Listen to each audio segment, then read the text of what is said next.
स्वागत है योग और स्वास्थ्य पर आधारित हमारे इस बेहद खास कार्यक्रम स्वास्थ्य विचार में। मैं हूं आपके साथ आपका साथी विकास। दर्शकों, इस कार्यक्रम में हम रोजाना अलग अलग विषयों पर चर्चा करते हैं, यानी अलग अलग रोगों के बारे में आपको विस्तार से बताया जाता है।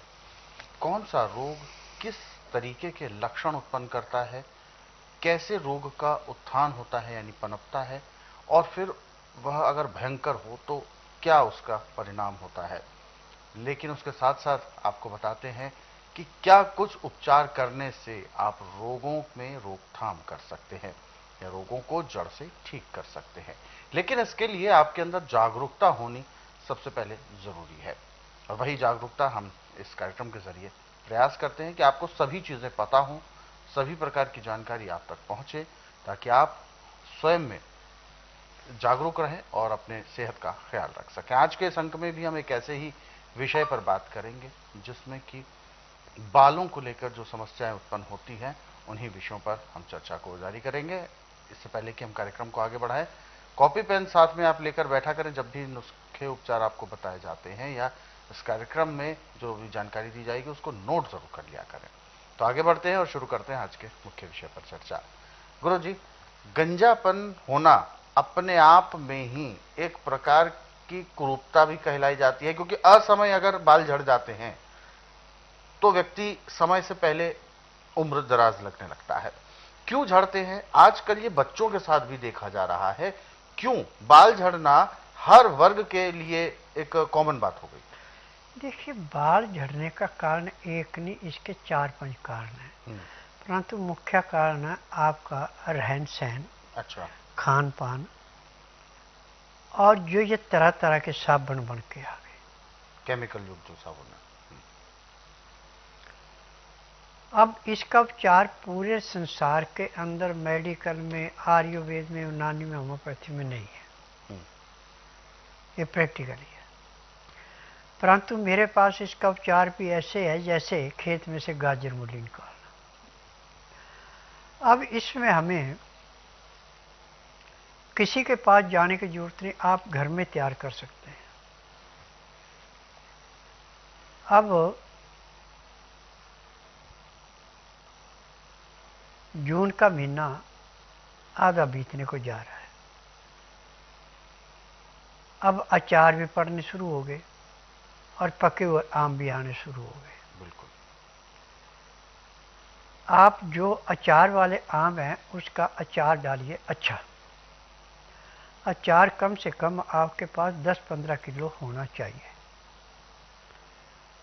और उस अचार में तेल खुला डालिए, तेल की कंजूसी न करिए। और उसमें लाल मिर्च, हरी मिर्च नहीं डालनी, काली मिर्च जितनी मर्जी डालिए, जीरा है जितना मर्जी डालिए, मेथी भून के पीस के डालनी है, सौंफ साफ करके डालनी है। सारे मसाले डाल के जब चार आपका 6 महीने का हो जाए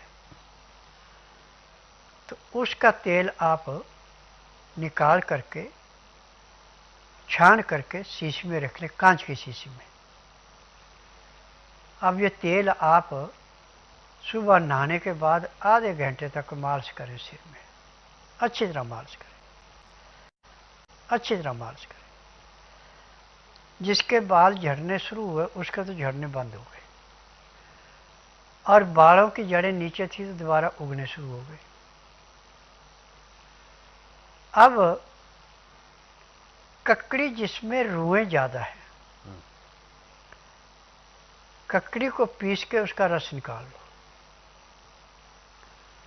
तेल की मालिश करने के बाद उस ककड़ी के रस से अच्छी तरह मालिश कीजिए, कम से कम 15-20 मिनट। फिर उसके 1 घंटे बाद आप स्नान करिए।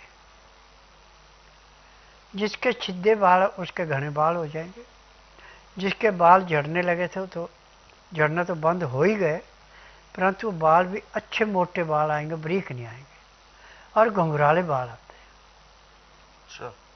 ये भी इसमें एक विशेषता है कि जब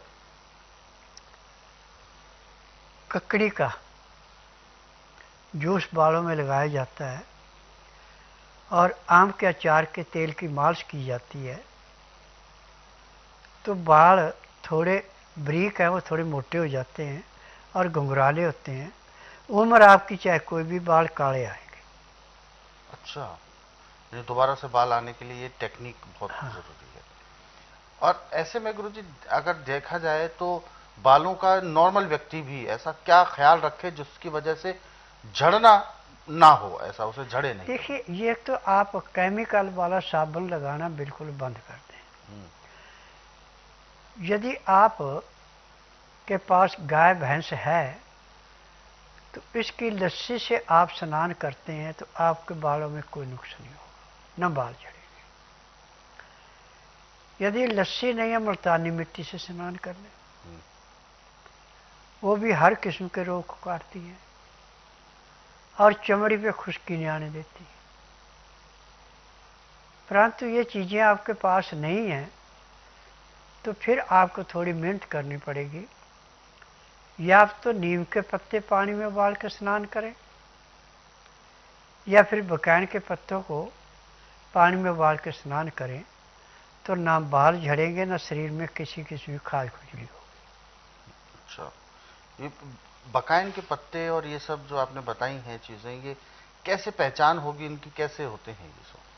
देखिए, नीम में आजकल फल आ गए हैं, बकैन में भी फल आ गए। अब नीम के फल जो हैं जुलाई में पक के नीचे गिर जाएंगे, उग जाएंगे। बकैन के फल पकेंगे जाके आपके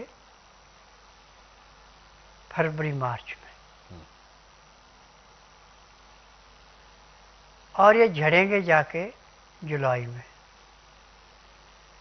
और झड़ने के बाद जैसे इनको नमी मिलेगी, पेड़ उग जाएगा। पत्तों में थोड़ी सी भिन्नता है कि बकैन का पत्ता तो ज़्यादा हरा होता है, गहरा हरा होता है, नीम का कम हरा होता है। और बकैन पे पत्ते ज़्यादा घने होते हैं, नीम पे इतने घने नहीं होते। और नीम बकैन सोराइसिस को, दाद को, चम्बल को, खुजा को, और जिनको हमेशा सिर में ऐसे खुजा करने की आदत पड़ी हुई है, बाजुओं में करते, कमर में करते, इसके स्नान करने से सारी चीज़ें बंद हो जाती। अच्छा, इतना ज़्यादा लाभ होता है। बिल्कुल।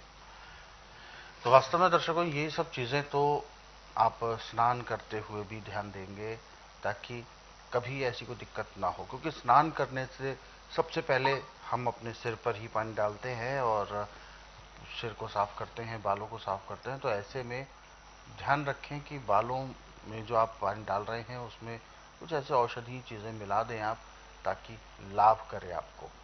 इस तरीके के और भी बहुत से नुस्खे हैं, बहुत से उपचार हैं। हालांकि आप इनको पढ़ना चाहते हैं तो स्वस्थ विचार पुस्तकों के जरिए भी पढ़ सकते हैं। ये पुस्तकें आप घर बैठे कोरियर या डाक के माध्यम से मंगवा सकते हैं। इसके लिए आपको हेल्पलाइन नंबर्स पर कॉल करना होगा। नंबर आपकी टीवी स्क्रीन पर है।